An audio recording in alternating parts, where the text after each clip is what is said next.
Hi everyone, my name is Sean Casey. Welcome to the latest edition of Measure for Measure here on Northwest Access Television. And I'm very, very pleased today to introduce a up-and-coming songwriter from the area, Ms. Bethany Conner. Hello, Bethany. Hi. Welcome. Thank you. All right.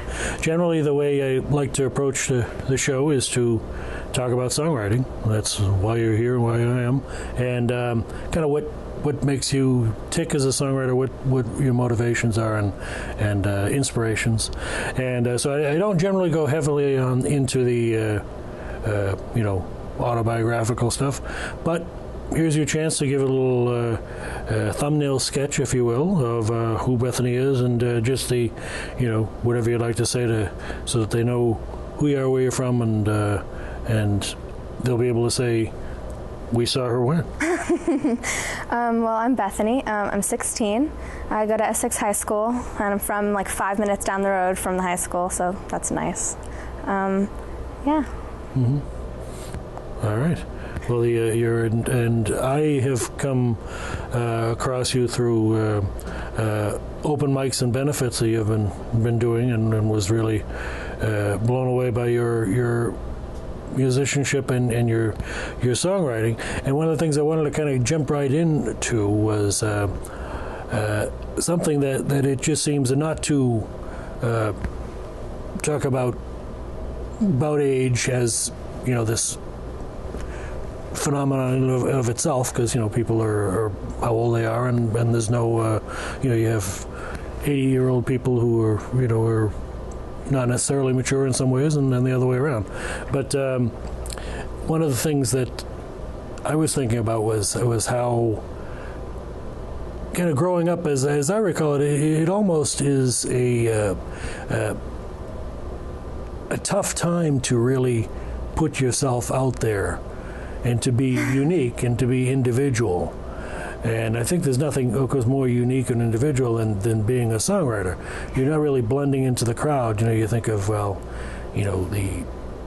everyone buying the same jeans and that type of thing, and wanting to be part of the crowd. And then to actually put your emotions out there in songwriting, I find it's an amazing thing at that age. How long have you been writing songs?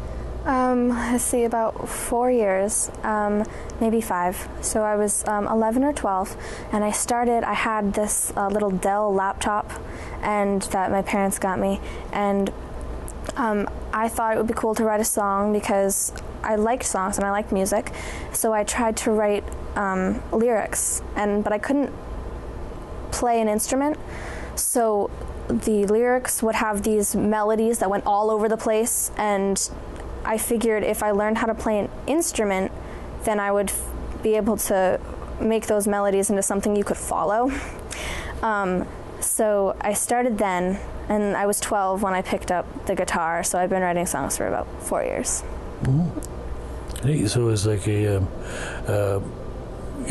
conscious, in some ways, decision, because I like this, but there's like this magic place you sort of get to that that what really is the inspiration for you. When do you kind of feel a song coming on, if you will? All the time, really. I had this really cool 7th and 8th grade English teacher, and he taught us about metaphors, and that was like the magic moment, is when I figured that you could look at, I don't just apply metaphors to books, I apply metaphors to life. And so I can look at something somebody does and say, well, this is a metaphor for that. And I find it in things people say and books, a lot of books. Like I'm reading Grapes of Wrath for English right now, and a lot of people think, oh my God, you're reading Grapes of Wrath. Like that's really a terrible book and really boring, and I hated it, but I love it because it talks about like California and how everyone expects California to be this great place where you'll find gold and jobs. And so I thought to myself, well, what if like California was a place where everyone's hearts were stored, like your soul is in California? And so I just kind of run with it So I'll read a book, or I see a movie, or somebody says something, and that's when I think of a line, and the line blossoms into a song. Mm-hmm. It's a great, a great sentiment and a great kind of way to etch it, because sometimes those lines will sort of morph into something, and you'll remember them even if you don't kind of, the song doesn't necessarily come at you like a freight train, but that line will be there, and the line is packed with things, but then you find you discovering it and going off into different angles that you kind of hadn't expected. Yes. I think I was a storyteller first. I wanted to be a novelist, and so I look at everything as a story. And so when I look at a line that I have, it really blossoms into a story. I don't know if I look at it from different perspectives, but I definitely run with it, and I try to make it into something more than it is. Now we're going to actually hear one of your songs now, and this is actually a song. I want you to tell me a little bit about it, because I think it's kind of edgy to put it out there. A song about kind of the line between friendship and love and relationships, and how those all intertwine, and to actually talk about that in a song, I think was kind of real edgy to do, because and then to put it out there for people. It's one thing to write a song and sing it to yourself, but say that I'm going to be honest with these emotions. That's, I think, at the core of songwriting. But you can tell me a little bit about what this song, what inspired this song, what the title is, and a little bit about it. Well, Can You Love Me Too is a song I wrote based on this theory that I have, that guys and girls can be friends. They can be best friends. But at one point in the relationship, they're going to want to be more than just friends. And when that happens, sometimes it happens at the same time, and it's really cute, and they become that obnoxious couple on your Facebook feed who's like, I heart him, hashtag, I'm with him, etc., etc. But more often, and what happened to me was, he likes you or she likes you in January, and you don't like them back, and they move on, and then you figure out that you like them in July, and it's kind of this moment of, oh no, I like somebody who will never love me back. Mm-hmm. Well, all right, so let's listen to Will You Love Me Too by Bethany Conner.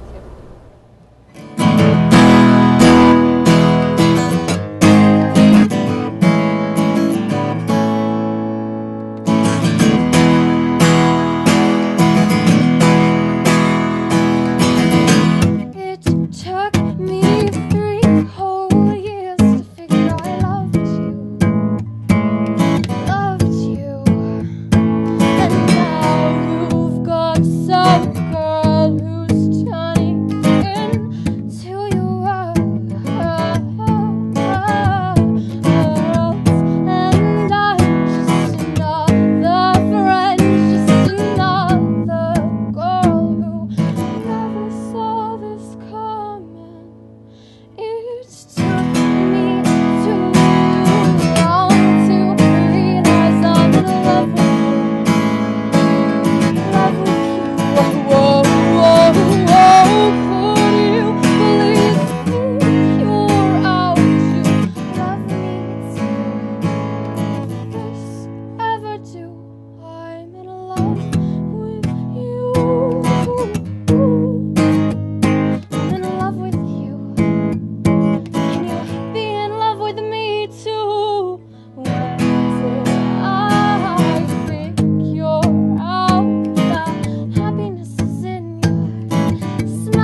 Okay. Well, thank you very much for that. The kind of a neat song that you're playing on your beautiful Martin guitar and maple, because I asked you about what wood that was, and beautiful instrument. How long have you been playing guitar? About 4 years. Yeah, 4 years. Mm-hmm. Yeah, and I have this awesome guitar teacher who comes to my house, and he knows that I'm not the kind of guitar player who wants to learn how to shred and do cool solos, but the whole point for me to play guitar is to write a song. So he teaches me different types of chords and how they work and how they affect people and how they create an atmosphere in the room, and like how to change keys and things like that. So it's really awesome. Yeah, because I know that some songwriters have talked about like riff songs and stuff, and how about a chord or something, will sort of blossom into, it'll lend words to itself almost immediately. You find that like you've been screwing around with sort of new chords, and you find this sort of rich, diminished chord or something like that, and all of a sudden it's like taking you to a certain place. Do you find that happens at all in your writing a little bit? Yeah, I think the hardest part for me is because normally I start with a story.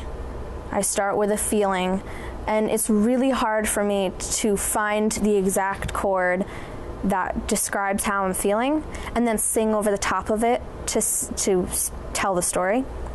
So it's something I struggle with, which is like the point of songwriting altogether, is to find that chord and that chord progression and put it into the song to describe how you're feeling. But that's part of why I like songwriting, is because it is a struggle. And sometimes it does, like bam, the song is there in 20 minutes and it's just out. But more often, you think it's done and you think it's amazing. And then you go back to it the next day, you go, that's really bad. And so either you fix it or you let it go. Mm-hmm. Neil Young said that you aren't a songwriter until you've thrown away 500 songs. So I don't think I'll ever have that many songs at all. Never mind thrown away. But there is that belief, that there's never a bad song you write from a perspective in that the muse was speaking to you in some way, shape, or form. And you got some finished art form.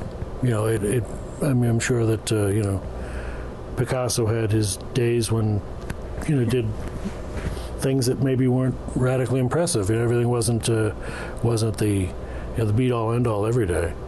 But it's never a waste of time. It's always an experience. But one of the things that you're talking about, you want to get convey that feeling, and it is true. But how do you deal with the fact that once it leaves your mouth, it in many ways doesn't belong to you anymore? Other people may have completely different takes on something.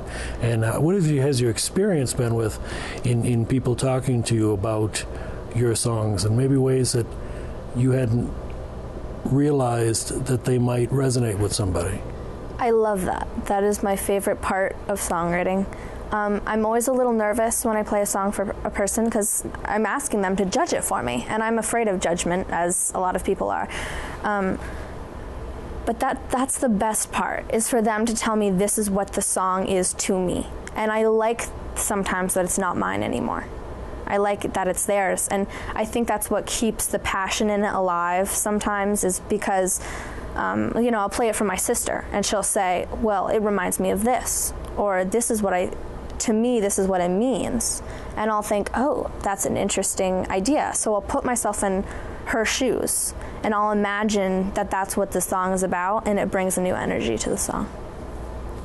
That's an excellent way of putting it. I have found that in myself. It's a rare treat to have somebody that can, because it's different. It's universal in a way, in that, well, you've shared this with me, but also that you brought it into yourself, and gave me back something, and it isn't necessarily what I get from it, but we had that sort of shared bond, and that's I find it very addictive. You find that it can be an addictive thing, songwriting, and that you long for that, any kind of feedback. Yes. Yeah, I do think that. Gosh, I'm trying to find my words here. I do like the feedback almost more than anything else. And sometimes the song is too private. And when it is too private, I don't play it for people. But I find that if I don't end up playing it for you, it's not that good. I don't like it. So any song that I've brought to somebody else, I have a real passion for. And I like their feedback. And I think, I bring my songs to a few different people. I bring them to my parents, and I bring them to my teacher, and I bring them to my sister. Because I think my sister she has a good ear for just hooks and harmonies and when it gets boring. And my mom is the person who goes, "That is amazing," no matter what I bring her.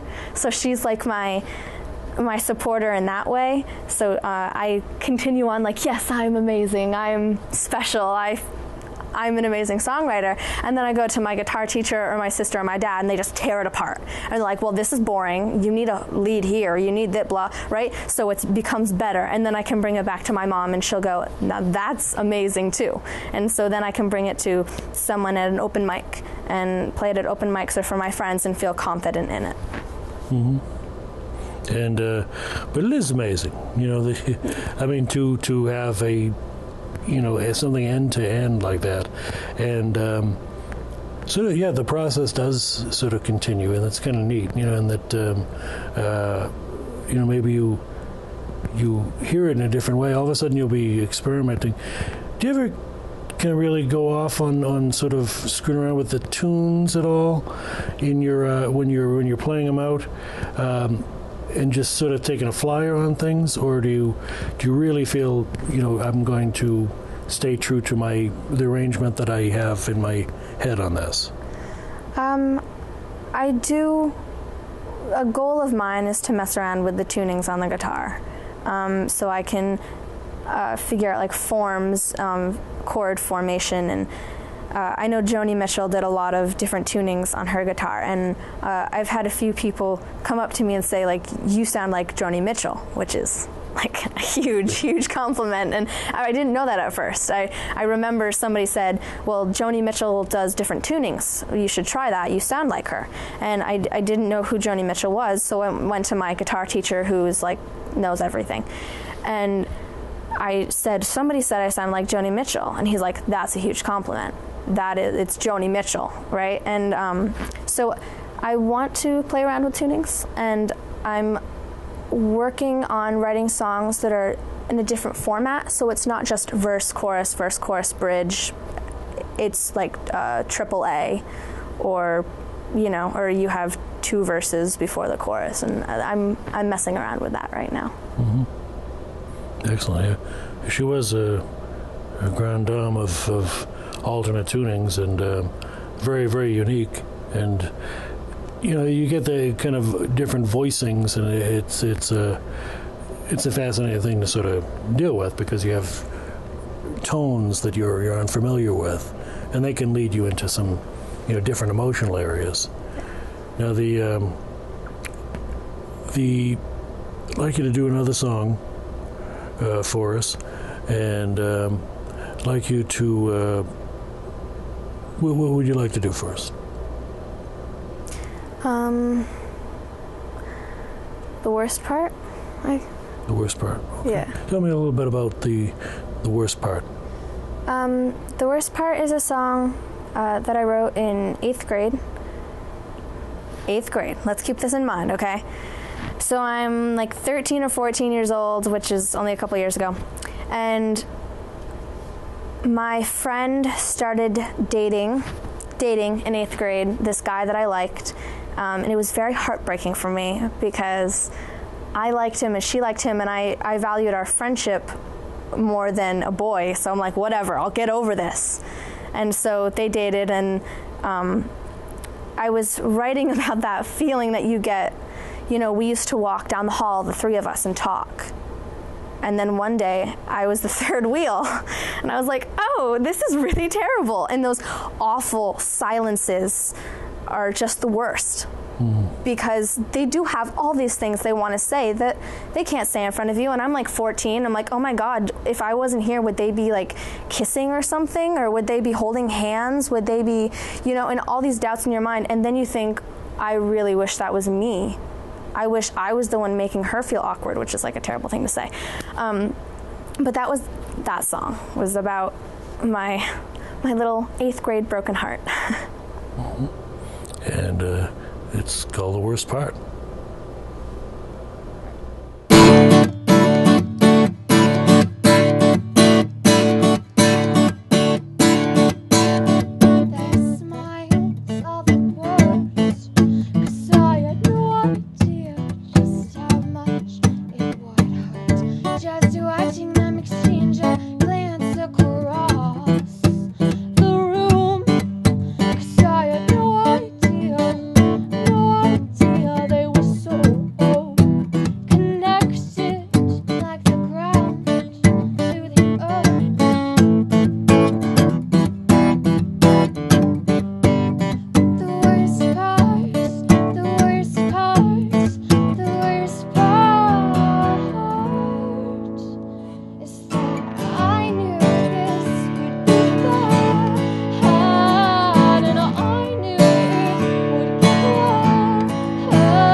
Thank you, Bethany. It's a great song.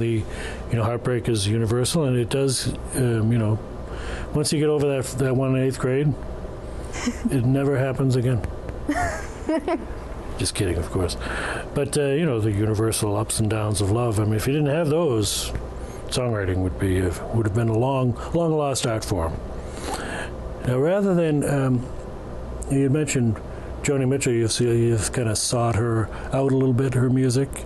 And it's very, very, eclectic, and eclectic is a word that is used too much. But but really, she's very much all over the place, and she gave her arrangements were amazing. So it's great to be compared to someone like that, but also to seek them out and say, well, how does, is that somebody I want to hear a little bit more of, and maybe not, But as far as inspirations go, I'm not going to ask you, who are your inspirations, because then we'll have that awkward period where you're mentioning names, and I'm like, not even recognizing them because I don't keep up to date in this new millennium, which is getting old now. But so when I put a little slant on that and say, well, what types of songs really do you find most often become your favorite songs when you hear them? Let's see. I do like the songs that are about love, even though I don't. Right now, all right, let's go into this. So right now, I'm at this point in my life where all my friends are boy crazy, and I don't have guys who are friends because guys are another species, and I can't talk to them. And when I do, like, my words get all mixed up, and I don't make any sense.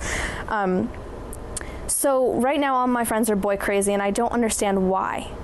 But when I do listen to a lot of songs that are about love and are about being infatuated with someone, partially because a lot of people write songs about love, and so those are really your options, and partially because when I listen to them, I like to pretend that I like someone and that I understand, because that way I understand my friends.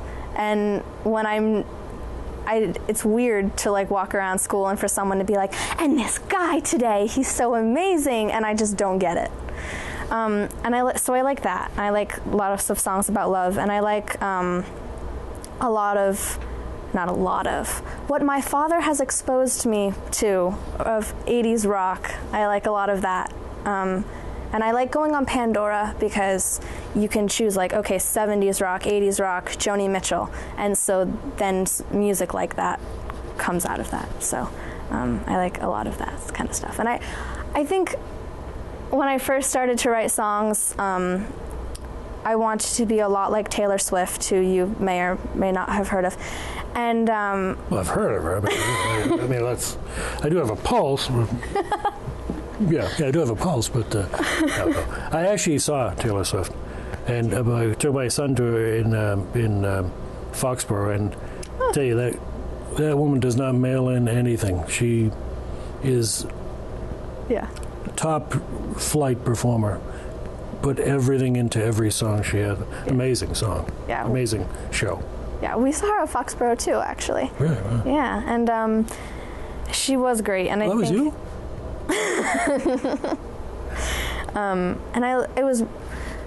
Let's move on to Ed Sheeran. I know you said let's not talk about people I won't know, but at that Taylor Swift show was Ed Sheeran opened up for her, and he had loop pedals. He was the first person I saw do loop pedals, and then I met all of you cool people who in Vermont, and you all did loop pedals, and I think I have to get in on that.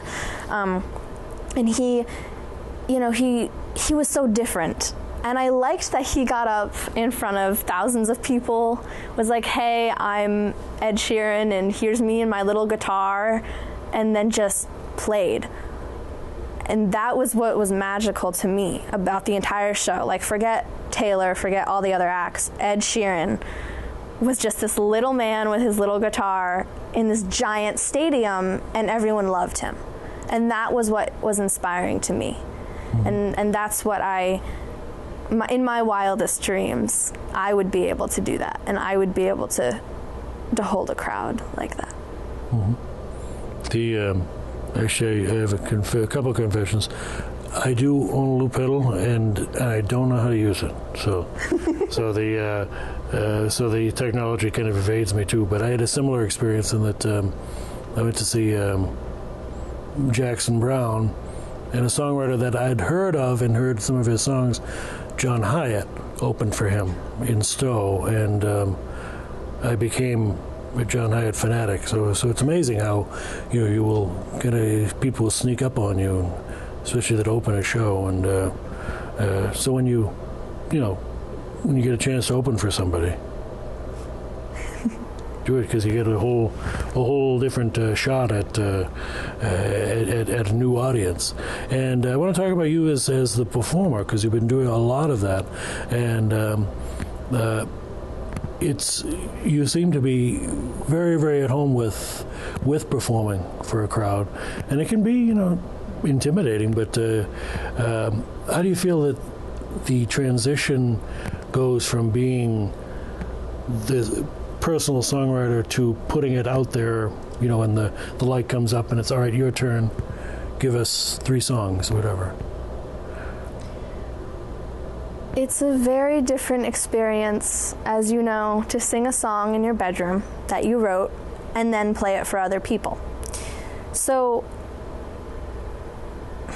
it's nerve-wracking the first time I play a song that I wrote, and it is very different in the sense that when you're doing it for yourself, you aren't putting on a show. You don't have to think about your expressions, or are you on the mic right, and can everyone hear you, and are people paying attention to you? And I think when I play songs for people is when I fine-tune them.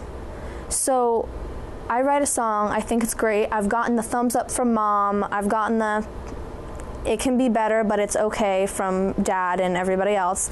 And I go out and I play it, and I pay close attention to how people are reacting. And if they're bored, and if I'm not catching them, I can figure out exactly where they get bored and when people latch on and what makes people like it.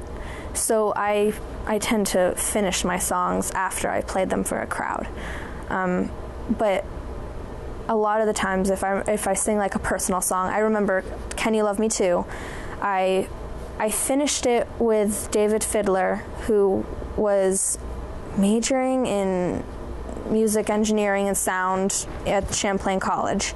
And he was recording me, and I said, well, I'm working on this song, let me play it for you. And he gave me some advice on what to do. And when I played it for him, I was so nervous because I hadn't played it for my dad, I hadn't played it for my mom, I hadn't played it for anyone, and it was this very personal song, and it took a lot of guts to admit to myself that I was liking this guy back, and then to play it for him and my dad was very nerve-wracking.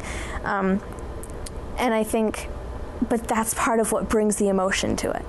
So I love playing songs when they're fresh, and I like playing them for people and getting their reaction. But it is very different because it is putting on a show, as opposed to just like, here I am, love me, you know. Now, do you like it though? I mean, you know, do you really feed off that crowd? You know, the energy. Yes. You think it's something you want to continue to do? Yeah, I was in a talent show. I was in Essex House Talent in like 2012 or 13, and that was a big audience. It was like 500 people. I thought it was the coolest thing in the whole wide world. And those are my favorite places to play, is when people are forced to sit down and listen to me, because you know they hear every word. Whereas at an open mic, you're fighting the people at the bar, you're fighting the bratty kids and the, you know, a few seats down. And true, but I know that sometimes in those types of audiences where, you know, everybody isn't automatically sort of enraptured, do you find that sometimes you can really make eye contact with somebody and you know, kind of they're if not getting it, they're listening to it, they're receiving it, and it's like you end up singing to that person in a way. Yes, exactly. The awkward thing for me is I'm 16 and I'm a girl, and when you make eye contact with like a man at the bar and he's watching you and you're like, can you be in love with me too? But not really, because you're a grown man and I don't know who you are, but yeah. So that's, or like when I look at my parents, sometimes no one is paying attention, but my parents, thanks guys. And so I just end up singing to them, and that's always nice and a little awkward sometimes because what you're saying is something romantic, but they're your parents, so it all works out. Yeah. Yeah, but, and you've made it can be intimidating, I would assume, because I used to play Irish folk music, and so it wasn't in the bar scene where I started. It was at like St. Bridget's Teas and stuff like that, but it must be tough to be a younger person in that music so often is in this, nighttime bar venue a lot of times. Is it, do you ever kind of feel, wow, this is a strange place? I was in a songwriting competition when I was 12 or 13. I think I had like 1 or 2 songs to play. I was in 7th grade, and it was at the Monkey Bar. That was bizarre, because I thought that was weird. I'm like, why do people come here? Why did they come here to drink? And so it's dark in here. Like, I was very confused. It was weird. It smelled like a bar. That was the only time where I felt really awkward being younger. But I think it's nice to play at places where there are bars. Like, it's very rare that I just play like a bar. I don't really do that. I play like restaurant bars, but there's less of a chance of your friends walking and seeing you there. So that's nice. And like, my parents have to drive me around because I'm a coward and I don't drive. And that's the only thing that's weird about playing in around at 16 is that I don't drive, and I feel bad because my parents drive me everywhere. But they get to hear the shows too. But but I can see that you're very much welcomed in you're not a novelty in that in that, gee, that's cute. You're very much a peer. You with these songwriters, and you can tell that here's Bethany, and Bethany has something to say, just like John has something to say. And I wonder what she's going to play tonight, that type of thing. And there's that sort of that, camaraderie and in a competitive sort of but interested way. Wow, is she going to, am I going to be cursing her on the way home? I wish I'd written that. That type of thing. But you actually placed into the finals of what probably is Vermont's answer to the Grammys, is the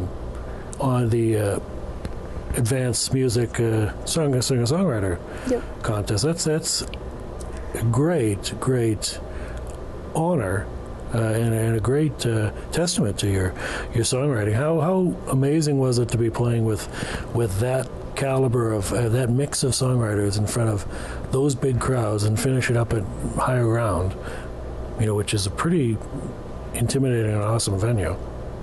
Playing at Higher Ground made me want to vomit. I was so afraid.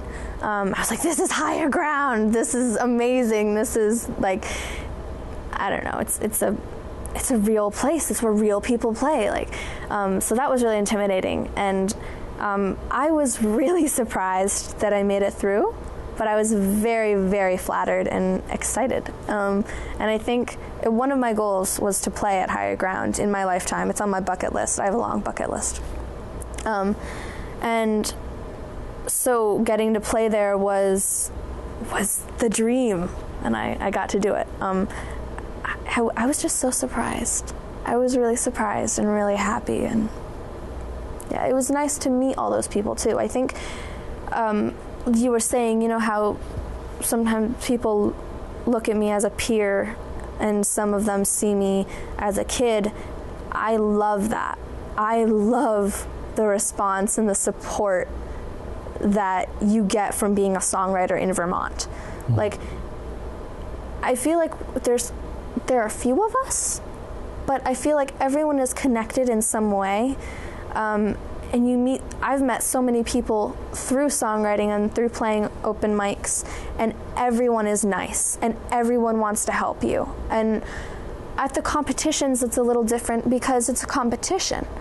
But at the end of the day, I still look at those people and respect them, and I'm glad that I got to see them and I got to meet them, and I'm just yeah, the whole idea excites me. I can be social somehow. It's very exciting because at school I don't do a lot of extracurricular activities or sports. I'm not very cool. So, I mean, I'm a decent person. I think a lot about schoolwork and music. And it's exciting to go out and meet adults, and they're like mature adults, and they have jobs and lives, but they still do music, and they still find time to do music, and that's so inspiring, and they're just so kind, and yeah, they've changed me. They've made me happier, and because you're one of those weirdo musicians in school, that that breed apart, but it's a good breed. Do you play any other instruments? No. Other than voice and guitar? Because my friends who are singers would say, remember, voice is an instrument. It is. Yeah. I don't. I started violin when I was like 7. Did it for like a week, gave up because I give up on everything. I started piano, gave up on that. I play a little ukulele. So, like 4 chords on the ukulele. Aren't they always little? Yeah. I'm sorry. I thought you meant like a little ukulele. Sorry. Yeah, but I love ukuleles because they're little and they're so cute. Mm-hmm. Yeah, but yeah, I know like 4 chords on there, and that's but they'll come back, all of a sudden they'll, and when you'll do it is you'll be there with your 8-tracker or whatever and say, I want to have I'll have to pick up the violin again and get myself a cheap violin because I want them to play this because that's what I hear in my head. Yep. Or in the piano, I want them to. Yeah. This is what I want. Yes. And so it's nice to have a kind of a working knowledge of these other instruments. To be able to, flesh out things on your primary instrument that might not be as readily available. Your guitar. So any plans to do a recording? Now it's interesting because we're in this funky phase in music where it's, you have online and stuff, so things aren't heavily geared to the album anymore. Sometimes, people will do a song at a time.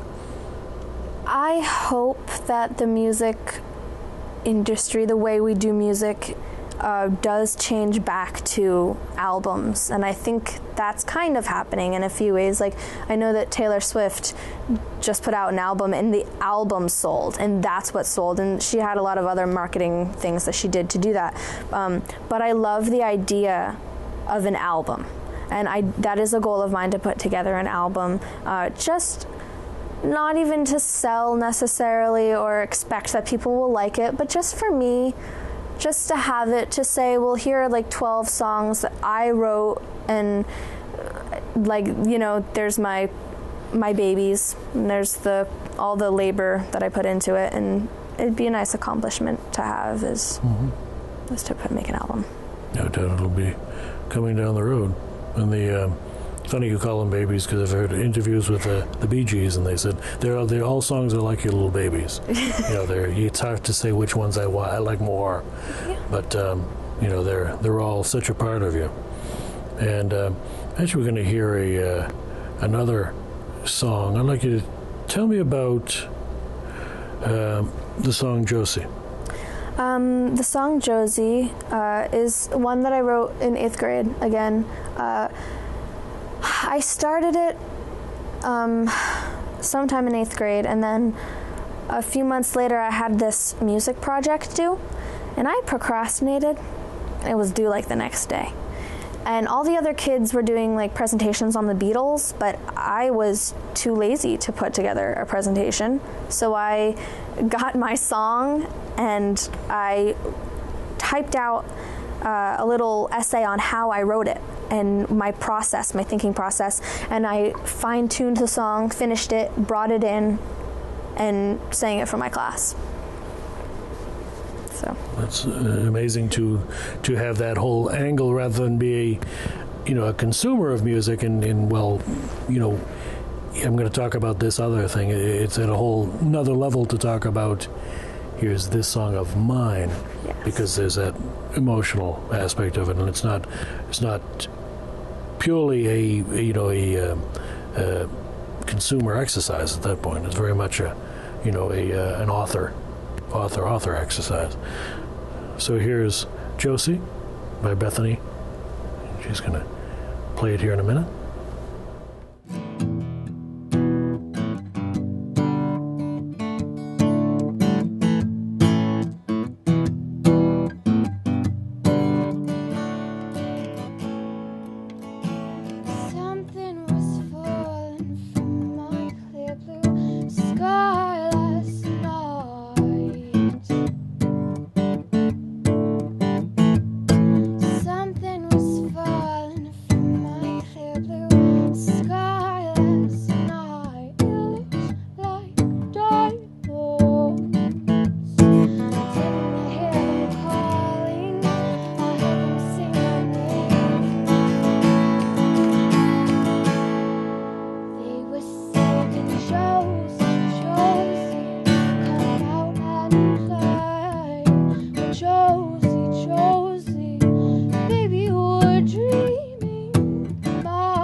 I want to thank you for that, and I want to thank you for coming in and sitting down with me and talking about songwriting. Thank you for having me. And you have an amazing present and future as well. But you have a great future. Well, now's not too bad either.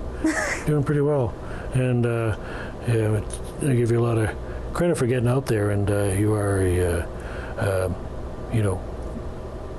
peer in this great club of songwriters, and it's an amazing thing to be part of, and glad to be able to look forward to what's Bethany writing about now, and the next songs that we're going to hear from you.